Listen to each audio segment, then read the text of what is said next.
Okay, so we've got a pretty hefty stack of info on fertility this time around. Yeah. But the one that seems to be at the heart of it all is this book, Fertility Demystified. Right. And from what we can tell, you're looking for a clear, concise, Mm-hmm. engaging breakdown of, all the factors that impact getting pregnant, Yeah. all the testing procedures, and both the natural and medical approaches. Mm-hmm. Would you say that's about right? Yeah, I think that sums it up pretty well. You know what really caught my eye about this book Mm-hmm. is that it doesn't just focus on the science. Mm. It actually delves into the emotional side of fertility, too, Yeah. which I think is so important. It's a huge part of it, for sure. It's such a personal journey for people. Absolutely. And, the book starts by laying the groundwork, like how does the reproductive system actually work? Right? But it doesn't get too bogged down in all this, scientific jargon. The nitty-gritty. Yeah, it jumps right into how understanding this can help you take control of your fertility. Knowledge is power, Yeah. right? Especially when it comes to something as complex as fertility. For sure. The book does a good job of, explaining how hormones are kind of like the conductors of the whole orchestra, Uh-huh. Sending signals between the brain and the reproductive organs. Okay. And it can get complicated, like with the menstrual cycle, for example. Yeah. You've got the hypothalamus in the brain, which is kind of like the control center. Mm-hmm. It tells the pituitary gland to release these key hormones, FSH and LH. Right. And these hormones are essential for both men and women. Yeah, they're kind of the big players in all of this. Exactly. For men, they're crucial for sperm production. Okay. And for women, they basically orchestrate the entire menstrual cycle, Gotcha. ultimately leading to the release of an egg. Okay, so we got the hormones, we've got the organs themselves, but the book makes it clear that, biology is just one piece of the puzzle. Yeah. It kind of busts some of those myths about infertility, saying that it isn't always a purely medical issue. Right. And I think that's so important for people to understand. It's not always something that's wrong with your body. Yeah. There are other factors at play. And they get into those factors. Yes. They really dive deep into the lifestyle factors that can impact fertility. And age is a big one. It is. After 35 for women, fertility naturally declines. Okay. And the chances of chromosomal issues with eggs, they increase, Mm-hmm. which can make it harder to get pregnant. Okay, so age is a factor, but it's not just age. Oh, right? definitely not. Smoking, alcohol, drug use Huge impact. can all have a major impact. And there was this one statistic that really jumped out at me in the book. Oh, yeah. It said that marijuana can actually reduce sperm count by 50%, Wow. which is pretty significant That's a big deal. if you think about it. Yeah, definitely something to keep in mind. Yeah. And it's not just illegal drugs. Even some prescription medications can affect fertility. Right. So it's always a good idea to talk to your doctor about any potential impacts. Always a good idea to talk to your doctor.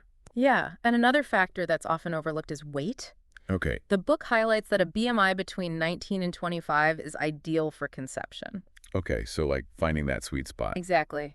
Not too high, not too low. Yeah, Goldilocks zone for your body. Yeah, exactly. Okay, so those are some of the lifestyle factors.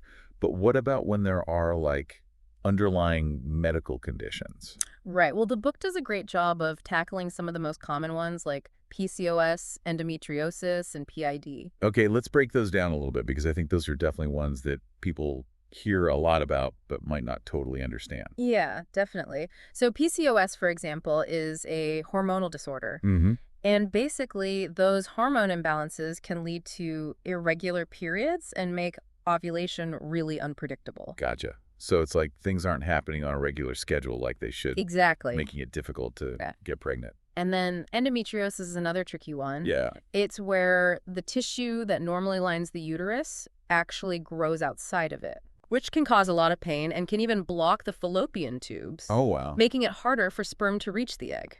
There's a lot of physical obstacles there. Yeah, for sure. Yeah. And then PID, or pelvic inflammatory disease, Mm-hmm. that's usually caused by an infection, Ah. and it can damage the reproductive organs. And that's something that people can get tested for, right? Yeah, absolutely. Prevention is key here, and getting tested and treated for STDs is really important. Okay.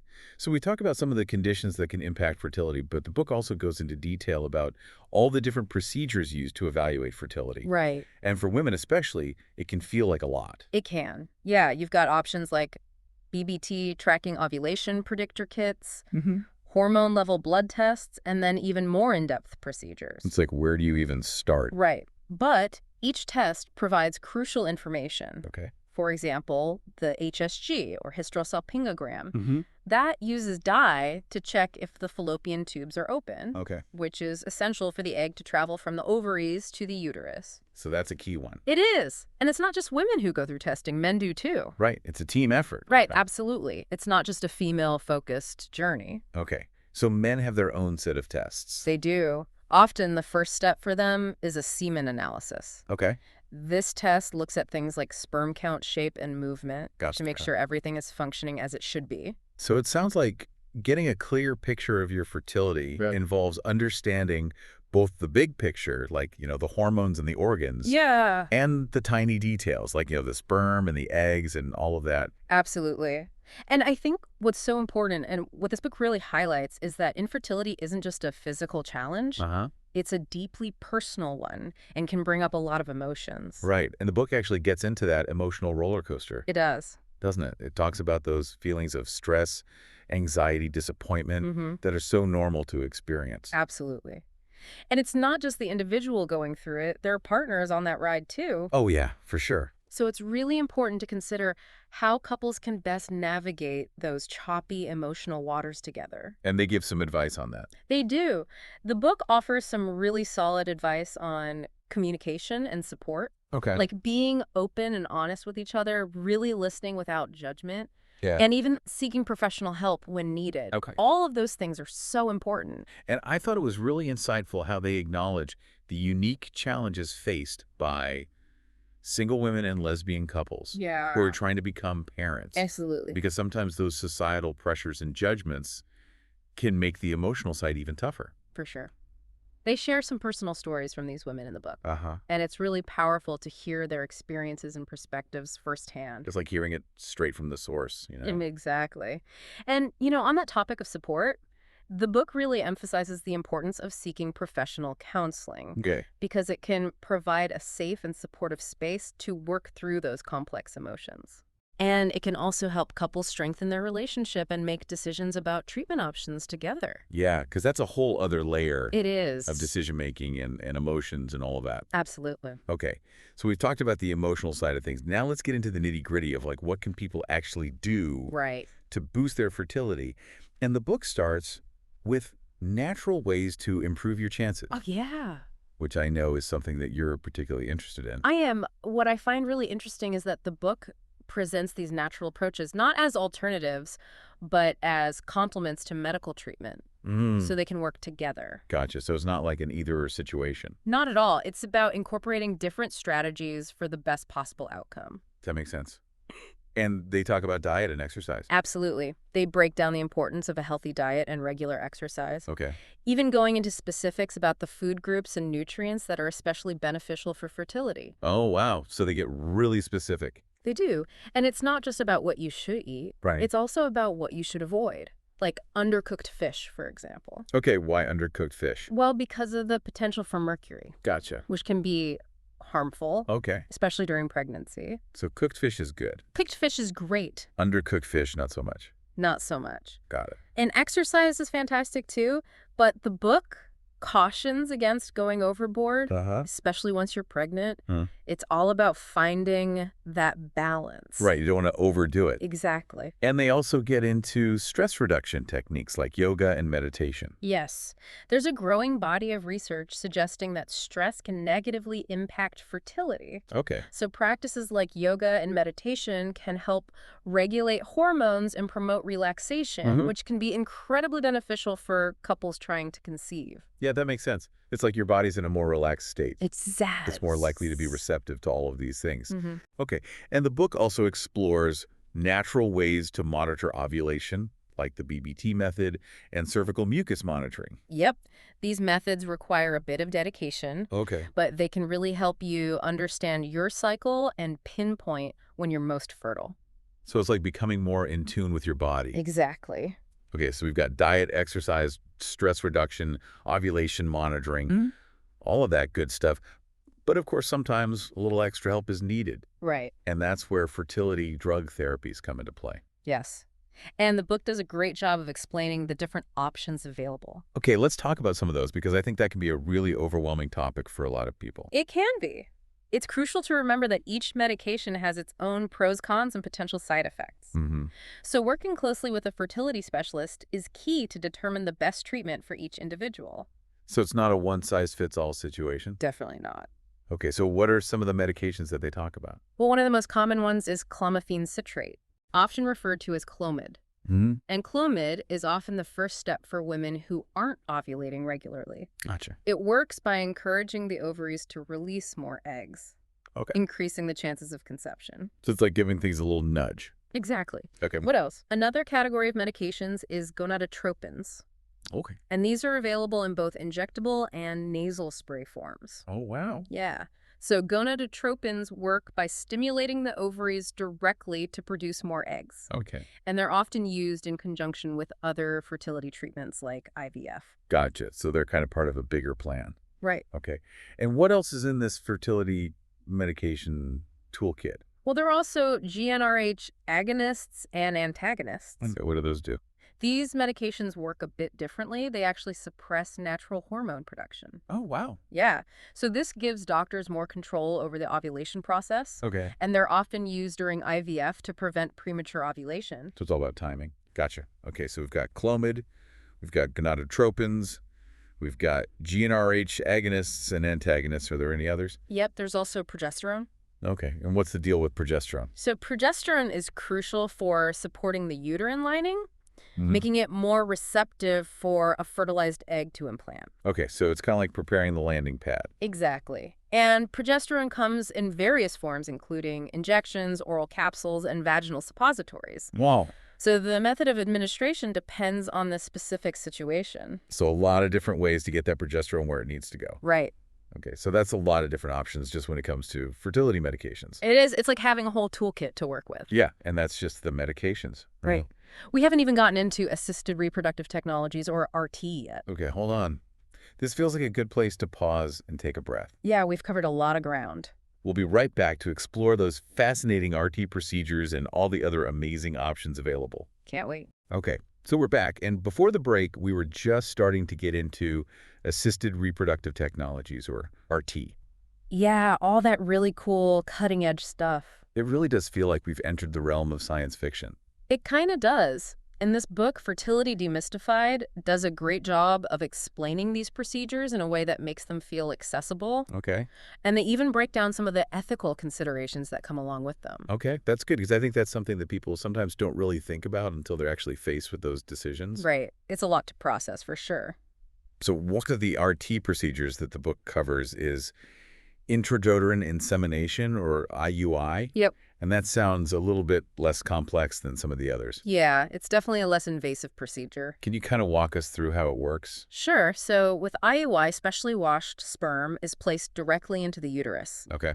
This basically bypasses the cervix and can be helpful in cases where there might be issues with the sperm's journey to the egg, or even for couples facing unexplained infertility. So it's like streamlining things a little bit, Yeah, like giving the sperm a little bit of a head start. You could say that. So that's IUI, but the book also gets into in vitro fertilization, or IVF, Right. which I feel like is probably one of the most widely known RT procedures. It's definitely one of the most commonly talked about. Yeah, so how does that work? So IVF is a pretty fascinating process. It involves retrieving eggs from the woman's ovaries and then fertilizing them with sperm in a lab. Okay, so it's like taking fertilization outside of the body. Exactly. And that allows doctors to have more control over the process, Gotcha. which can often lead to higher success rates. That makes sense, especially in cases where there might be some physical obstacles like blocked fallopian tubes or something like that. Right, exactly. Okay, so that's IVF. And then the book also talks about intracytoplasmic sperm injection, or ICSI, ICSI. which sounds very, very precise. It is. It's a very delicate procedure. So how does that one work? So ICSI is used when male factor infertility is a major issue. It basically involves injecting a single sperm directly into an egg to achieve fertilization. Oh, wow. Yeah, it's a remarkable solution for couples facing severe male infertility. It really is amazing what technology can do. Yeah, it's pretty incredible. They can address some very, very specific challenges. Yeah, and it's constantly evolving. Well, even the names of some of these procedures sound so futuristic. They do. Like the book also talks about embryo-assisted hatching. Embryo-assisted hatching, yeah. which just sounds like something out of a movie. It kind of does. So what they do is they create a tiny opening in the outer layer of the embryo Okay. to help it implant more easily into the uterine lining. So it's like giving it a little extra help to get settled in. Exactly. And this is often used for older women using their own eggs or in situations where embryos have had difficulty implanting in the past. Oh, okay. So it's like an extra little boost. Yep. Okay. And then speaking of planning for the future, the book also talks about cryopreservation. Cryopreservation or freezing eggs, sperm, or embryos. Right. It's a game changer for a lot of people. How so? Well, it's a good option for those who want to delay parenthood Okay. or are facing medical treatments that might affect their fertility, like cancer therapy, for example. Oh, yeah. That's a good point. So it allows them to preserve the possibility of having biological children later on. It's like having a backup plan. Yeah, you could say that. Okay. So that's cryopreservation, and those are some of the big RT procedures. But Fertility Demystified doesn't just stop there. Oh, no. It also talks about other avenues No. to parenthood, like third-party reproduction. Right. So this includes things like sperm donation, egg donation, and embryo donation. Okay, let's break those down a little bit, because I think those are options that a lot of people might not fully understand. Yeah, they can be a bit confusing. So let's start with sperm donation. Okay. So sperm donors are carefully screened Okay. for genetic diseases and infectious conditions. And how does that work? Like, is there a specific process for that? Yeah, they have sperm banks that have really rigorous screening processes Okay. to ensure the health and safety of both the donor and the recipient. That makes sense. Look- So it's not just like a casual thing? No, definitely not. And I think it's important to remember that, sperm donors are making an incredible contribution Yeah. to helping others build their Oh, families. sure. Yeah. Okay, so that's sperm donation, and then what about egg donation? So egg donation is a bit more involved. The donor has to undergo hormone injections and an egg retrieval procedure. It's a little more invasive than sperm donation. Yeah, and it's important for potential donors to really understand the commitment involved and the potential risks and side effects. Yeah, that's a big decision. It is. And the book also mentions the option of using a known donor. Like a friend or a family member. Exactly. And that can definitely add another layer of complexity to the decision-making process. I can imagine. Yeah, there are probably a lot more emotional factors to consider there. Yeah, for sure. It's essential for everyone involved to have those open and honest conversations. Yeah. And to seek legal counsel. Right. To make sure that everyone's rights and interests are protected. Okay, so we've got sperm donation, egg donation, and then there's also embryo donation. Embryo donation, right? That sounds like a combination of adoption and IVF. Kind of, yeah. So it involves using embryos that were created from IVF. Right. And then those embryos are donated to another person or couple. So it's like giving those embryos a chance to become babies, even if the original couple doesn't need them anymore. Exactly. And it can be a more affordable option compared to egg or sperm donation. Okay. But it's less common, and finding donors can be a challenge. Yeah, it seems like there are a lot of factors to consider with embryo donation. There's a lot of legal stuff to figure out, too. Okay, what kind of legal stuff? Well, it's really important to have a clear legal agreement in place that outlines the rights and responsibilities of both the donors and the recipients. Yeah, to make sure that everybody's on the same page. Exactly.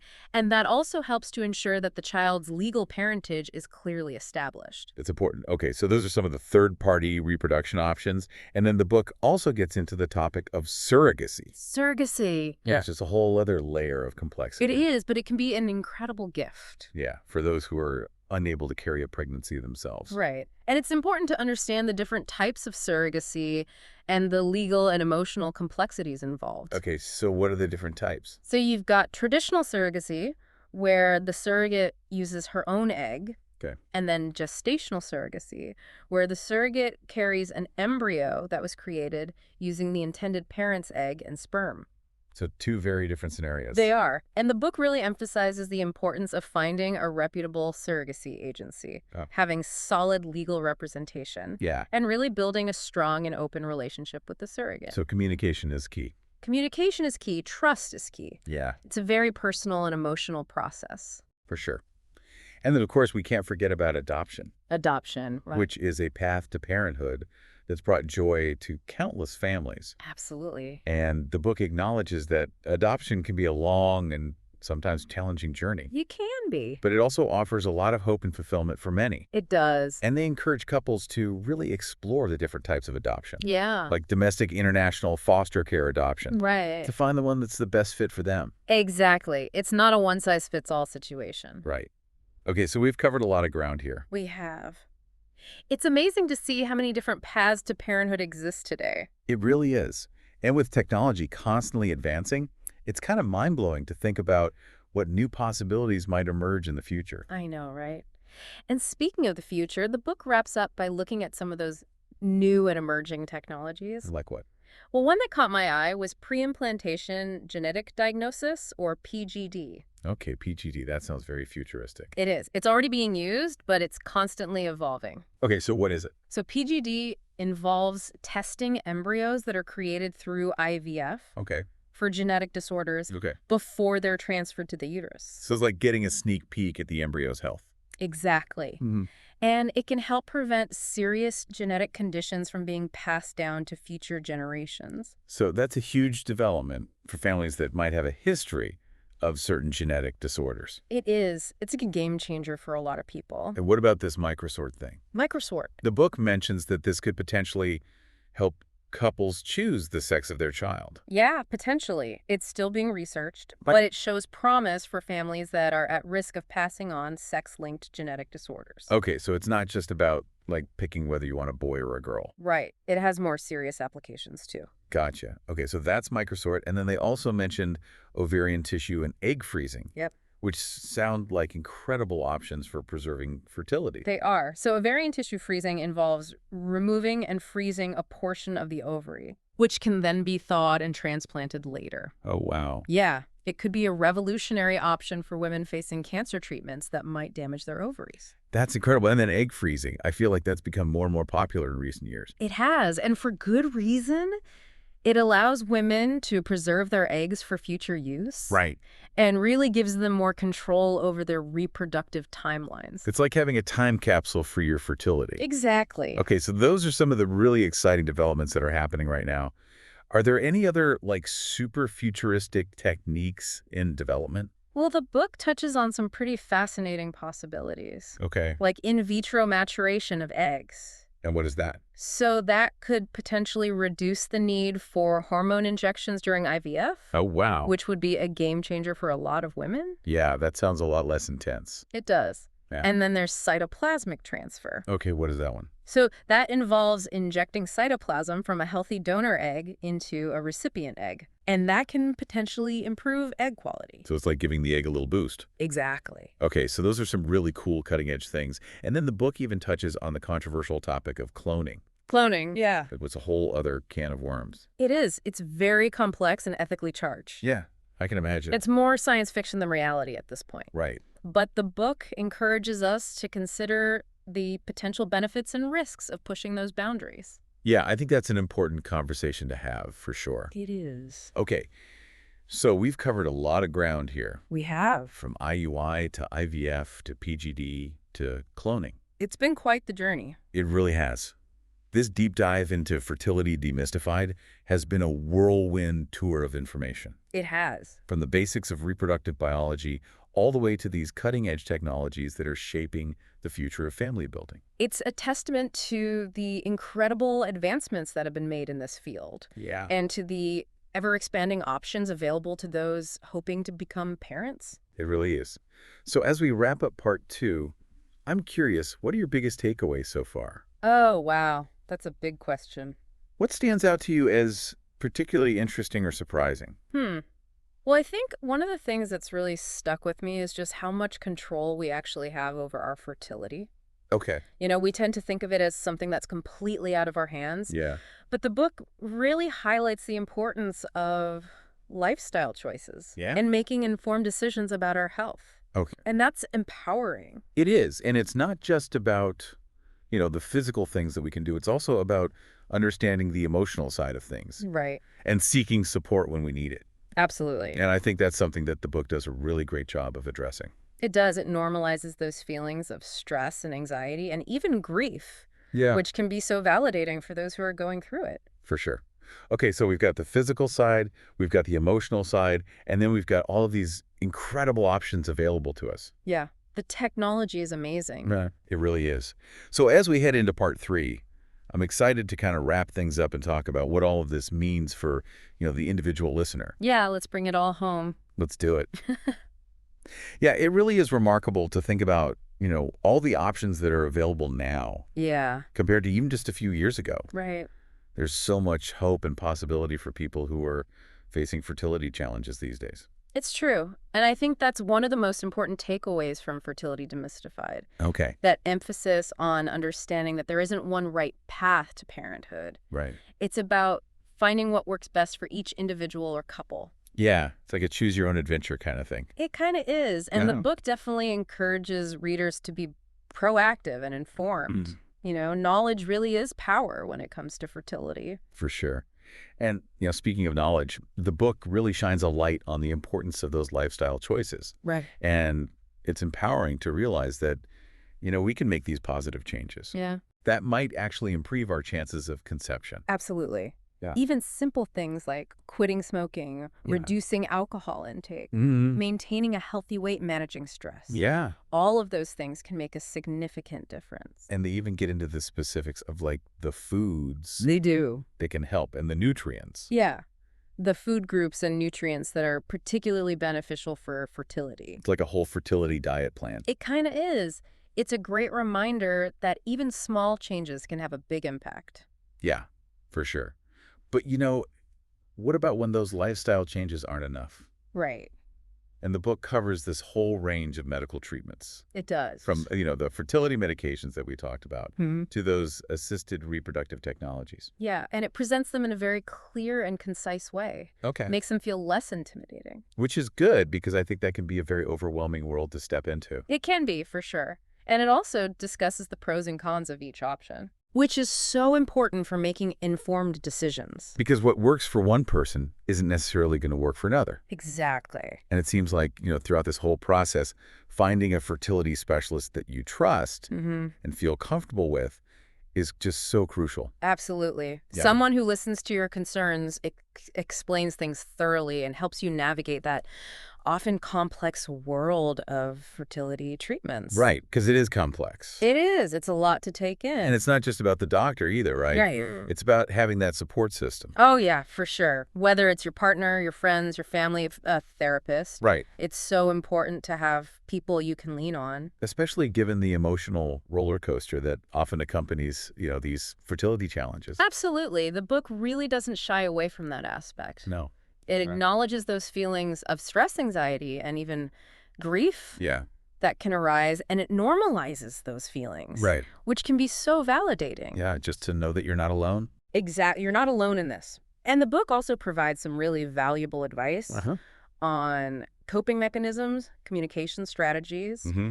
and seeking professional help when needed. And then they also talk about, those alternative paths to parenthood, Right? like the third-party reproduction and adoption, Yeah, which can be just incredible options for people. absolutely. And it's a good reminder that, there are so many ways to become a parent, There are. and each path is unique and special. It is. And I think the book's exploration of these options really highlights the diversity of families today Yeah. and all the many forms that love can take. It really is inspiring. Yeah. And as we wrap up this deep dive into Fertility Demystified, Yeah. I can't help but feel like, just amazed by how much we've learned. Me too. It's been a lot of information. It has. It really has, but it's been fascinating. It has. Yeah. It's incredible to see how far science has come and all the possibilities that now exist for those hoping to create a family. Absolutely. And, it's not just about the science. It's about the human stories, Yeah. the emotions, the challenges, the triumphs. Right. And it's a reminder that no matter what path you choose or what challenges you face, Yeah. you're not alone in this journey. You're not. There's support available. Yeah. There's hope. And there's a whole community of people out there who understand what you're going through. And if this deep dive has sparked your curiosity, Mhm. or maybe even given you a little bit of hope, Yeah. we encourage you to pick up a copy of Fertility Demystified Great book. and start exploring those possibilities for yourself. Exactly. Take that first step. And remember, knowledge is power. It is. So Yeah. go out there and get informed. Thanks for joining us on this deep dive. It's been a pleasure. We'll see you next time.